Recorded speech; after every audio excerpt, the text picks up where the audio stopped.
وعلى آله وأصحابه أجمعين ومن تبعهم بإحسان إلى يوم الدين وبعد.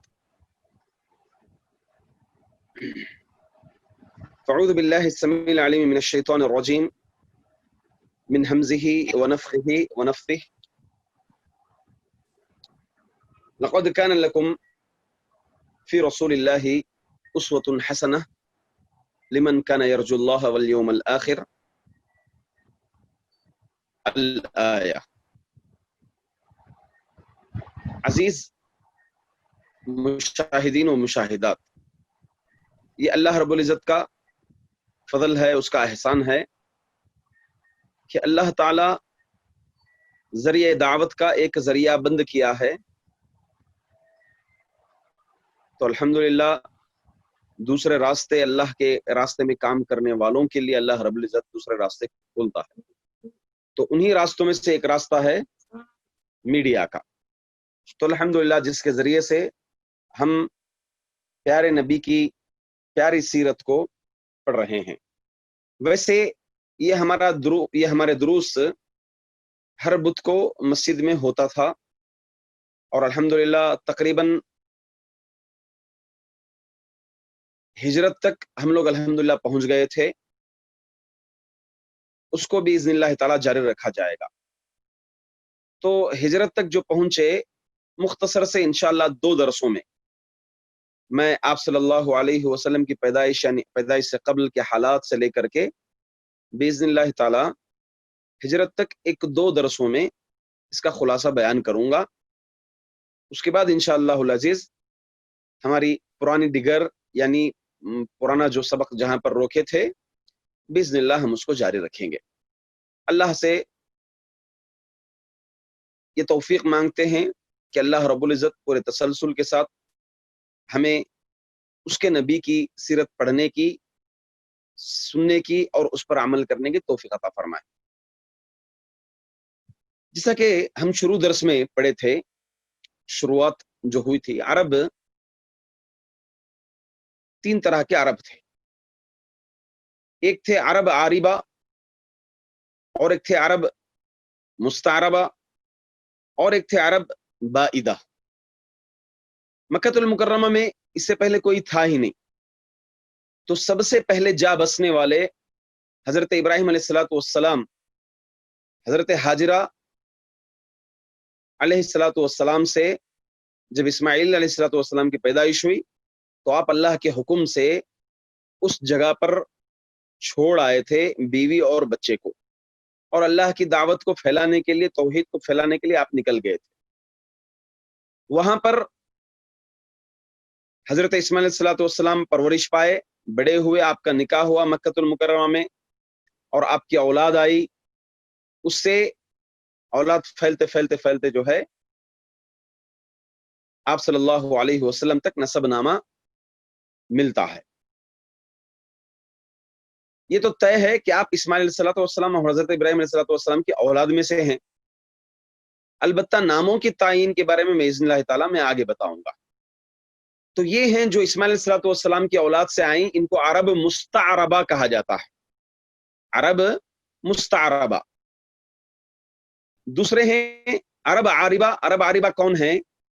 یمن کے اندر یعرب بن یشجب بن قحطان، یہ اپنے قبیلے کو لے کر کے یمن سے مکۃ المکرمہ آئے، اور ان کا ایک قبیلہ وہاں پر مکۃ المکرمہ میں رہنے لگا۔ وہاں کی وہ لوگ یمن سے نکلنے کی وجہ یہ تھی، جیسا کہ میں بتایا تھا کہ اس وقت روم بہت سپر پاور تھا، وہ ملک شام پر حملہ کر دیا تھا، تو چونکہ یہ لوگ یمن کے ساحلی علاقوں پر رہتے تھے، لہذا جس کی وجہ سے ان کو یمن چھوڑنا پڑا، اور وہ مختلف شاخوں میں بڑھ گئے۔ اس میں سے یہاں پر بھی مکۃ المکرمہ میں بھی، یعنی حجاز، جو پہلے حجاز کے نام سے جانا جاتا تھا، حجاز میں آ کر کے یہ لوگ بسنے لگے۔ تو عرب 2 طرح کے ہو گئے، ایک مستعربہ اسماعیل علیہ السلام اور ان کی والدہ حاجرہ، پھر ان کی اولاد، پھر عرب عاربہ۔ عرب عاربہ کے سردار نے اپنی بیٹی کا نکاح حضرت اسماعیل علیہ السلام سے کروایا، پھر یہاں سے اولاد پھیلنا شروع ہوئی۔ تو اس طرح عرب میں حجاز کے اندر عاربہ اور مستعربہ بسنے لگے۔ تیسرے تھے جو عرب کے اندر پہلے رہتے تھے، وہ عرب بائدہ۔ عرب بائدہ کون تھے؟ قوم عاد، قوم ثمود، قوم عمالقہ، یہ سب وہ قومیں ہیں جنہیں اللہ رب العزت سرے سے ختم کر دیا تھا، ان کی نسل کو سرے سے ختم کر دیا تھا۔ اللہ رب العزت کا عذاب، جیسا کہ ہم قرآن کریم میں پڑھے ہیں، قوم عاد پر عذاب آیا، قوم ثمود پر آیا، عمالقہ وغیرہ دیگر قوموں پر آیا، تو وہ لوگ سب کے سب چل بسے اللہ کا عذاب آنے کے بعد۔ تو اس طرح عرب کے اندر عرب عاربہ اور عرب مستعربہ مل کر کے عرب کے اندر رہنا شروع کیے۔ پھر عرب کی آبادی پھیلتی گئی، حجاز کی آبادی پھیلتی گئی، اور یہ عرب جس جگہ آباد ہے، عرب کے قبائل، اس کو کہتے ہیں جزیرہ عرب۔ جزیرہ عرب یہ بھی دنیا کے حصوں میں اگر ہم نقشہ دیکھیں گے تو دنیا کے حصوں میں سے ایک حصہ ہے یہ جزیرہ عرب۔ اس کے 3 طرف پانی ہے اور ایک طرف آبادی ہے۔ اس کو حضرت ابراہیم علیہ السلام کو جب اپنی بیوی ہاجرہ کو چھوڑے تو آپ کی دعا تھی، ربنا انی اسکنت من ذریتی بواد غیر ذی زرع عند بیتک المحرم ربنا لیقیموا الصلاة فاجعل افئدة من الناس تهوی الیہم وارزقهم من الثمرات لعلهم یشکرون، کہ حضرت ابراہیم علیہ السلام جب کعبے کی تعمیر فرمائے اپنے بیٹے اسماعیل علیہ السلام کے ساتھ مل کر کے، تو آپ کی دعا یہ رہی کہ اللہ یہاں پر میری ذریت ایسی جگہ پر رہتی ہے کہ جہاں پر نہ کھیتی باڑی ہے اور نہ ہی پانی کا کوئی ذریعہ ہے۔ تو بہرحال حضرت اسماعیل علیہ السلام کے ذریعے سے اللہ رب العزت نے جو ہے زمزم کا واقعہ وغیرہ جہاں پر پیش آیا۔ یہ مختصر سی بات عرب کی آبادی کے متعلق تھی۔ چلیے عرب کے دینی حالتیں کیا تھی اس کو ہم جانیں گے۔ دین کے اعتبار سے کون سے دین پر عرب لوگ آپ صلی اللہ علیہ وسلم کی پیدائش سے قبل، آپ کے آنے سے قبل کس دین پر وہ چلتے تھے؟ چونکہ وہ لوگ جو عربی تھے اصل عاربہ اور مستعربہ میں، یہ اپنے آپ کو حضرت ابراہیم علیہ السلام کی اولاد مانتے ہوئے اپنے آپ کو دین ابراہیم کی طرف منسوب کرتے تھے۔ اس میں سے کچھ توحید پرست تھے، باقی بعد میں شرک کی خلط ملط ہو گئی، جس کی وجہ سے وہ لوگ بتوں کو پوجنا شروع کر دیے تھے۔ سب سے پہلے بتوں کو لا کر کے رکھنے والا شخص تھا عمرو بن لحی خزاعی۔ یہی آدمی تھا سب سے پہلے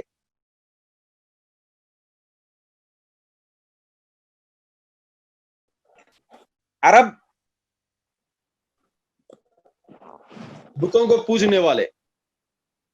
عرب پہلا فرقہ جو تھا بتوں کو پوجنے والے۔ دوسرا، دینداری کے اعتبار سے کچھ لوگ ایسے تھے جو سورج اور چاند اور ستاروں کی پوجا کرتے تھے۔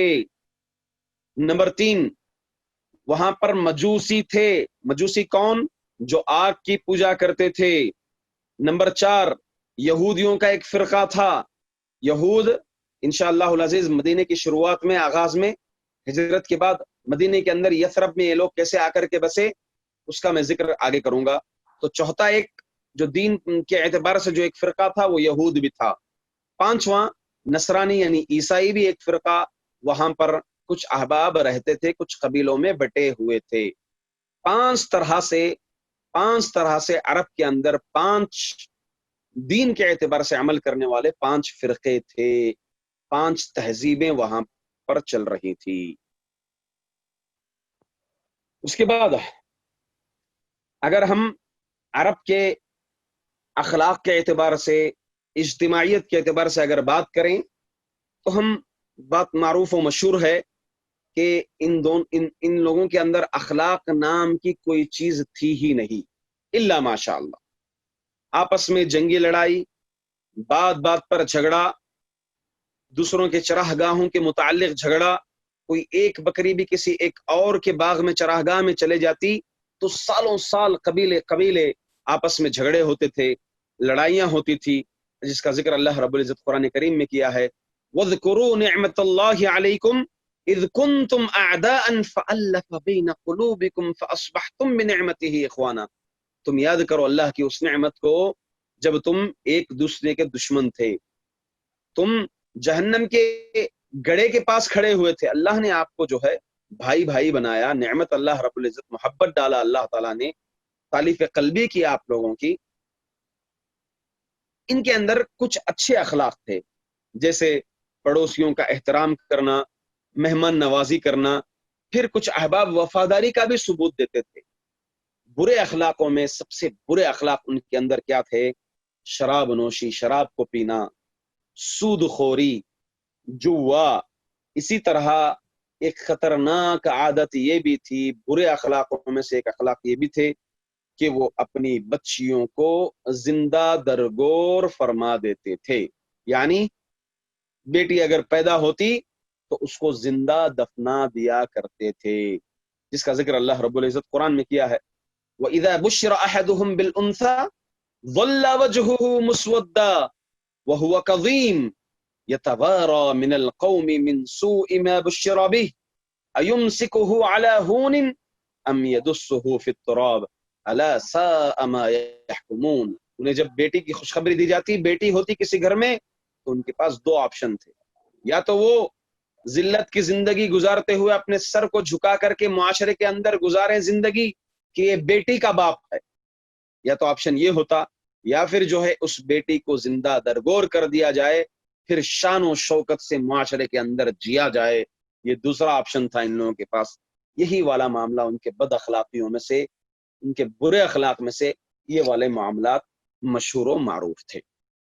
اس کے بعد ایسے پرخطر دور میں، ایسے ہنگامی دور میں، اور ایسے ہر طرف برائی کے دور میں، اللہ رب العزت ہمارے حبیب محمد مصطفیٰ مجتبیٰ صلی اللہ علیہ وسلم کی پیدائش سن 9 ربیع الاول کو پیر کے دن مکے میں ہوئی، اور اسی سال عام الفیل، عام الفیل الم تر کیف فعل ربک باصحاب الفیل جس سال واقع ہوئی تھی، اسی سال برابر ٹھیک ایک سال پہلے، یا پھر جو ہے 9 ماہ بعد، ایک سال بعد 9 ماہ بعد آپ صلی اللہ علیہ وسلم کی پیدائش ہوئی۔ آپ کی پیدائش کے بعد آپ کے دادا عبد المطلب بہت خوش ہوئے، آپ کو خانہ کعبہ میں لے گئے، دعا کی، اللہ کا شکر ادا کیا، اور آپ کا نام محمد رکھا۔ اور یہ بات یاد رکھیں کہ اللہ کے رسول صلی اللہ علیہ وسلم جب پیدا ہوئے، جب اس دنیا میں آئے تو یتیم آئے تھے۔ کیسے؟ آپ کی ماں آمینہ حمل سے تھیں، تو آپ کے والد عبداللہ جو ہے تجارت کے غرض سے ملک شام گئے ہوئے تھے۔ واپسی کے وقت آپ سخت بیمار ہو گئے، تو علی الفور مدینے میں آپ کے ننیالی رشتہ دار رہتے تھے مدینے کے اندر، تو مدینہ آپ کے باپ مدینہ چلے گئے راستے ہی میں، تو مدینے میں ہی آپ صلی اللہ علیہ وسلم کی پیدائش سے قبل ہی آپ کی وفات ہو گئی۔ تو اس طرح آپ جب پیدا ہوئے تو یتیم پیدا ہوئے۔ آپ کا مختصر سا نسب محمد بن عبداللہ بن عبد المطلب بن ہاشم بن عبد مناف بن قصی بن کلاب بن زہرہ، اس طرح سے عدنان تک متفق علیہ ہے، کہ عدنان تک نام متفق علیہ ہے۔ البتہ اسماعیل علیہ الصلوۃ والسلام تک نسب تو ہے، آپ انہی کی ذریت میں سے ہیں، مگر ناموں کے اعتبار سے تحدید نہیں ہو سکی۔ اسی طرح آپ کی والدہ آمینہ آپ کو جنم لیا، آپ کا والدہ کا جو ہے مختصر سا نسب اس طرح ہے، آمینہ بنت وہب بن عبد مناف بن زہرہ بن کلاب۔ اس طرح آپ بھی جو ہے اوپر جا کر کے آپ صلی اللہ علیہ وسلم کے خاندان سے مل جاتی ہیں۔ آپ صلی اللہ علیہ وسلم کی جب ولادت ہوئی تو سب سے پہلے تو آپ کو آپ کی لونڈی جو آپ کے گھر میں رہتی تھی ثویبہ رضی اللہ عنہا، جو اسلام قبول کر لی تھی، آپ نے چند روز آپ کو دودھ پلایا۔ اس کے بعد عرب کا یہ دستور تھا، شرف سمجھا جاتا تھا کہ دیہاتوں کو بچوں کو بھیج دیا کرتے تھے۔ دیہاتوں کو بھیجنے کا مقصد یہ ہوتا تھا کہ ایک تو یہ ہے کہ دیہاتوں کی آب و ہوا بہت اچھی ہوتی ہے، جس کی وجہ سے بچے جو ہے بہت صحت مند ہوتے ہیں، ایک تو وجہ یہ تھی۔ دوسری وجہ جو ہے زبان کی حفاظت کے لیے، چونکہ مکہ ایک سینٹر تھا، تو اس سینٹرل ہونے کی وجہ سے مختلف قبیلوں سے، مختلف شہروں سے، مختلف کنٹریوں سے مکہ آتے تھے لوگ، تو زبان کے خلط ملط ہونے کی ڈر کی وجہ سے اپنے بچوں کو دودھ پلانے کے لیے دیہاتوں کو بھیج دیا کرتے تھے۔ تو آپ صلی اللہ علیہ وسلم کو بھی دودھ پلانے کے لیے دیہاتی عورتوں کے سپرد کر دیا گیا۔ حلیمہ سعدیہ نے آپ کو قبول کیا اور وہ آپ کو برابر دودھ پلاتی رہی۔ اور وہیں پر حضرت شیمہ جو بعد میں اسلام قبول کی تھیں، حلیمہ سعدیہ کی بیٹی، ان کے ساتھ، اور شیمہ رضی اللہ تعالیٰ عنہ کے بھائی کے ساتھ اللہ کے رسول صلی اللہ علیہ وسلم بچپن ہی میں بکریاں چرانے کے لیے جاتے تھے۔ اور شیمہ رضی اللہ تعالیٰ عنہ کبھی آپ کو اٹھا لے کر جاتی تھی، کبھی آپ پیدل جاتے تھے، تو بکریاں چرانے کے لیے اللہ کے رسول صلی اللہ علیہ وسلم وہاں جاتے تھے۔ ایک مرتبہ ہوا کیا، شق صدر کا واقعہ پیش آیا۔ شق صدر یعنی سینے کو چیرنا۔ آپ کی عمر 6 سال کی تھی۔ یہاں پر اختلافات ہیں، اس میں راجح جو میں دوران تدریس پڑھایا تھا کہ 4 سال اس میں راجح ملتا ہے، کیونکہ اس کی علت یہ ہے کہ عموماً 4 سال میں عرب کے اندر بکریاں چرانے کی بچوں کو عادت ڈالی جاتی تھی، بکریاں چرانے کی عادت ڈالی جاتی تھی، تو تاکہ آپ کے اندر وہ قوت آ سکے، وہ صبر و تحمل آپ کے اندر آ سکے ان 4 سال کی عمر میں، تو اس لیے آپ کا سینے کو چاک کیا گیا، شق صدر کی گئی۔ جبریل آئے تو فوری طور پر یہ منظر دیکھ کر کے آپ شیمہ رضی اللہ تعالیٰ عنہ اور آپ کے بھائی فوری طور پر یہ واقعہ جا کر کے اپنی والدہ محترمہ حلیمہ سعدیہ کے پاس جیسے ہی ذکر کی تو حلیمہ سعدیہ گھبرا گئیں اس واقعے سے، گھبرا کر کے کچھ دنوں کے بعد ایسے واقعات، عجیب عجیب مناظر آپ دیکھ رہی تھی، تو آپ صلی اللہ علیہ وسلم کو واپس اپنی والدہ کے پاس لا کر کے مکہ المکرمہ میں سپرد کر دیا گیا۔ ہاں، میں یہ آگاہ کیا تھا کہ دوران جب اللہ کے رسول صلی اللہ علیہ وسلم کو لے کر جا رہی تھی تو اونٹنی بہت دبلی تھی، پتلی تھی، پھر جو ہے آپ صلی اللہ علیہ وسلم کے سفر ہونے کی وجہ سے موٹی ہو گئی، بہت تیز جا رہی تھی، دودھ دینے لگی۔ یہ سب واقعات سب جھوٹے ہیں، اس کی کوئی حقیقت نہیں ہے، میں یہ چیز آپ کو ذکر کیا تھا۔ تو اس کے بعد آپ کو جب آمنہ یعنی آپ کی والدہ کے پاس، آپ کی والدہ کے جب سپرد کر دیا گیا تو آپ کی والدہ نے آپ کو لیا۔ جیسے ہی آپ کی عمر 6 سال کی ہوئی تو آپ کی والدہ کی بھی وفات ہو گئی، آپ کے والدہ کی بھی وفات ہو گئی۔ ذکر آتا ہے کہ اللہ کے رسول صلی اللہ علیہ وسلم جب والدہ کی وفات ہوئی، 6 سال کی عمر کے بچے تھے، آپ اپنی والدہ کے جسم پر سر رکھ کر کے رویا تھا، آپ رو رہے تھے تو آپ کے خاندان والوں پر رحم آ گیا تھا آپ پر۔ فوری طور پر آپ کی پرورش کے لیے آپ کے دادا عبد المطلب نے آپ کو اپنے ہاتھ میں لیا، اپنی پرورش میں لیا۔ اس کے بعد 2 سال تک تقریباً دادا نے پرورش کی۔ جیسے ہی آپ 8 سال کے ہوئے تو دادا کی بھی وفات ہو گئی۔ پھر آپ کے چچا ابو طالب نے آپ کو اپنی پرورش میں لیا، اپنے بچوں کی طرح، بلکہ اپنے بچوں سے زیادہ آپ کو چاہتے تھے ابو طالب۔ آپ کو اپنے سفر میں، اپنے حضر میں آپ کو ساتھ لے کر جایا کرتے تھے۔ مشہور واقعہ ہے، تجارت کا واقعہ، کہ جب آپ تقریباً 12 سال کے ہوئے، جب آپ کی عمر 12 سال کی ہوئی تو آپ ابو طالب اللہ کے رسول صلی اللہ علیہ وسلم کو لے کر کے ملک شام گئے تھے۔ تو سفر میں فوری طور پر ایک راہب بصرہ مقام پر ایک عیسائی عالم تھا، اس نے دیکھا، وہ علامات دیکھے جو کتابوں میں، پچھلی کتابوں میں تھے، نبوت کے آثار اللہ کے رسول صلی اللہ علیہ وسلم پر مکمل فٹ ہو رہے تھے، مکمل سوٹ کر رہے تھے۔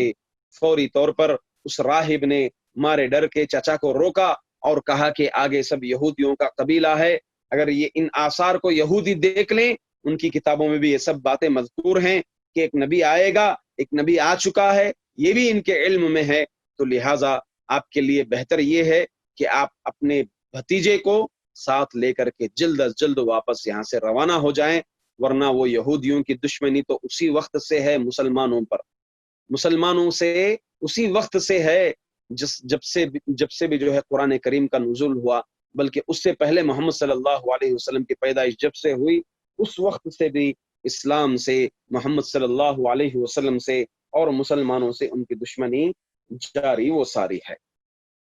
اس کے بعد یہ 12 سال کی عمر کا واقعہ ہے۔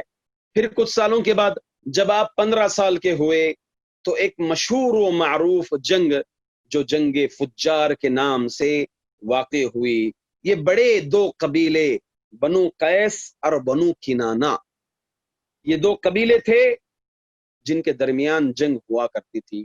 جنگ فجار کیوں رکھا گیا؟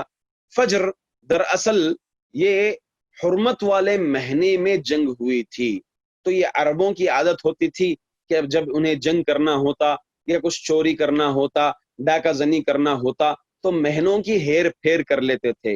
حرمت والے مہینوں میں نہیں کرتے تھے، مگر وہ خود ایڈجسٹ کر دیتے تھے مہینوں کو، کہ رجب کو بعد میں کر دیتے، پہلے کر لیتے، ذی القعدہ کو، ذی الحجہ کو، محرم کو بعد میں کر دیتے تھے۔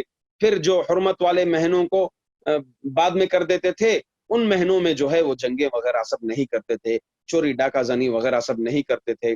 البتہ حرمت والے مہینوں کو اپنے آپ سے بدل کر کے ان حرمت والوں مہینوں میں جنگ کرتے تھے، اسی وجہ سے اس کو جنگ فجار، فجر اصل کہتے ہیں گناہ کو، گناہ کرنا، بغاوت کرنا، تو لہٰذا حرمت والے مہینے کی بغاوت کی، اس اعتبار سے اس مہینے کو، اس جنگ کو جنگ فجار کہا جاتا ہے۔ اس جنگ کا ذکر بھی قرآن کریم میں آیا ہوا ہے، وَاذْكُرُوا نِعْمَةَ اللَّهِ عَلَيْكُمْ إِذْ كُنْتُمْ أَعْدَاءً۔ سبب نزول میں کئی مفسرین نے اسی واقعے کو، اسی جنگ کا، اس آیت کے تحت جو ہے اسی جنگ کو ذکر کیا ہے کہ تم یاد کرو اللہ کی نعمت کو جب تم آپس میں دشمن تھے، اللہ تعالیٰ نے آپ کے دلوں میں محبت ڈالی۔ تو اس جنگ کا کمانڈر حرب بن امیہ تھا۔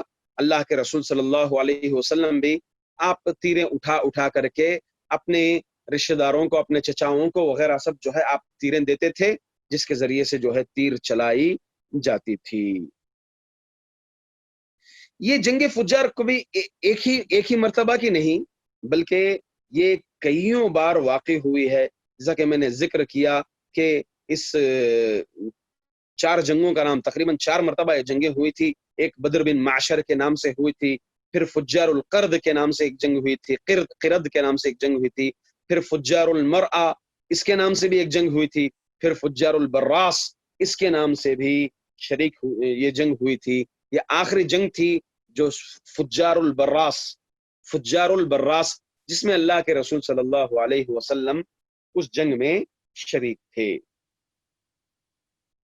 اس کے بعد 15 سال، 16 سال، 17 سال، 18 سال، 19 سال، 20 سال، جب آپ 20 سال کی عمر میں پہنچے تو عرب کا معمول تھا، عرب کے اندر دوسروں کا مال لوٹنا، چوری کرنا، کوئی آدمی پیس شانتی سے تھا ہی نہیں۔ کوئی آدمی جب مکہ آتا اپنا مال لے کر کے، کوئی بھی طاقتور قبیلے کا آدمی اس کو ہڑپ لیتا، اس مال کو ہڑپ لیتا تھا۔ تو ایسا ایک واقعہ، ایک شاعر تھا، وہ شاعر تاجر بھی تھا، اپنا مال لے کر کے آیا تو کچھ اس میں ہے کہ ابو جہل نے چھین لیا تھا مال، کچھ واقعات میں ہے کہ کچھ قبیلے والے جو ہے اس کا مال چھین لیے، تو فوری طور پر وہ کوہ صفا پر کھڑے ہو کر کے ایک اپنے اشعار کے ذریعے، اپنی زبان کے ذریعے سے، اپنے الفاظ کے ذریعے سے اس نے ایک تقریر کی، پورے قبیلے والوں کو جو اس کے اطراف و اکناف رہتے تھے احساس دلایا۔ تو جیسے ہی احساس دلایا، تقریباً 4 قبیلے مل کر کے، ایک عبد العزا، دوسرا عبد مناف، تیسرا عبد الدار اور چوتھا بنو زہرا، یہ 4 قبیلے قریش کے، یہ عبداللہ بن جدعان اس کی سرپرستی میں ایک کمیٹی بنی۔ وہ کمیٹی کے مقاصد کیا تھے؟ اس کمیٹی کے اہم مقاصد یہ تھے کہ مکے کے اندر جہاں بھی ظلم ہو، اس ظلم سے روکا جائے، اس ظلم کو ختم کیا جائے، مظلوم کی مدد کی جائے، چوری اگر ہو رہی ہے تو چوری ہونے نہیں دیں گے، مستحقین کو ان کا حق دلائیں گے، ظالم کے ہاتھ کو روکا جائے گا۔ یہ سب مقاصد، یعنی مکۃ المکرمہ میں پیس اور شانتی قائم کی جائے گی۔ اللہ کے رسول صلی اللہ علیہ وسلم اس کمیٹی کے آپ بھی ایک ممبر تھے۔ اللہ اکبر۔ نبوت ملنے سے پہلے ہی دیکھیے ہمارے پیارے نبی حبیب صلی اللہ علیہ وسلم ایسی پیاری کمیٹیاں جہاں پر شانتی اور پیس کی بات آتی ہے، آپ بھی ایک بحیثیت ممبر اس میں شریک رہے، اور باقاعدہ طور پر آپ اپنی حاضری دیتے تھے، باقاعدہ طور پر اس ظلم و جور کو روکنے کے لیے آپ بھی ایک قدم آگے تھے۔ اس کے بعد اسلام کے بعد بھی اللہ کے رسول صلی اللہ علیہ وسلم اس کمیٹی کی حلف الفضول کی بہت تعریف کرتے تھے، حتیٰ کہ آپ فرماتے تھے کہ اگر حلف الفضول جیسی کمیٹی آج بھی قائم ہو، حلف الفضول جیسی کمیٹی اگر آج بھی قائم ہو تو مجھے شرف ہے، میں بخوشی جو ہے اس کا ممبر بننے کے لیے تیار ہوں۔ مجھے سرخ اونٹوں سے بھی زیادہ پسند ہے کہ میں اس کمیٹی کا ایک ممبر بنوں۔ اللہ اکبر۔ اس کے بعد آپ بحیثیت ممبر برابر اس میں شریک رہے، شریک رہنے کے بعد پھر اللہ کے رسول صلی اللہ علیہ وسلم کچھ مختصر سی مزدوری میں ساتھ ساتھ میں آپ بکریاں بھی چرایا کرتے تھے، بکریاں چراتے تھے، اور جیسے ہی آپ جوان ہوئے تو اس کے ساتھ ساتھ آپ تجارت بھی کرتے تھے، کچھ احباب کے ساتھ مل کر کے، کچھ اخوان کے ساتھ مل کر کے آپ تجارت کرتے تھے۔ دیکھیے اللہ اکبر، ہمارے نبی اس میں آئیڈیل ہیں ہمارے لیے۔ ایک نبی ہونے کے باوجود ابھی جو ہے نبوت تو نہیں ملی تھی، مگر جو ہے آپ کو نبوت سے پہلے ہی آپ اپنے پیٹ کی فکر کر رہے ہیں، آپ اپنے روزی کی فکر کر رہے ہیں، کہ باقاعدہ طور پر آپ تجارت کرتے تھے مل کر کے، پھر آپ اپنی تجارت میں مشہور و معروف ہوئے، امین کے نام سے امانت داری آپ کی تجارت میں مشہور و معروف تھی، آپ بڑے وفادار تھے۔ آپ کی تجارت کا معاملہ یہ تھا کہ آپ اگر کوئی چیز بتاتے تو اس کے بینیفٹس کے ساتھ ساتھ، اس کی خوبیوں کے ساتھ ساتھ، اس چیز کی خامیاں کیا ہیں اس کو بھی آپ ان خامیوں سے بھی آگاہ کرتے تھے، یہ آپ کی عادت تھی۔ تو اس تجارت کے طریقے میں آپ جو ہے مشہور و معروف ہو گئے۔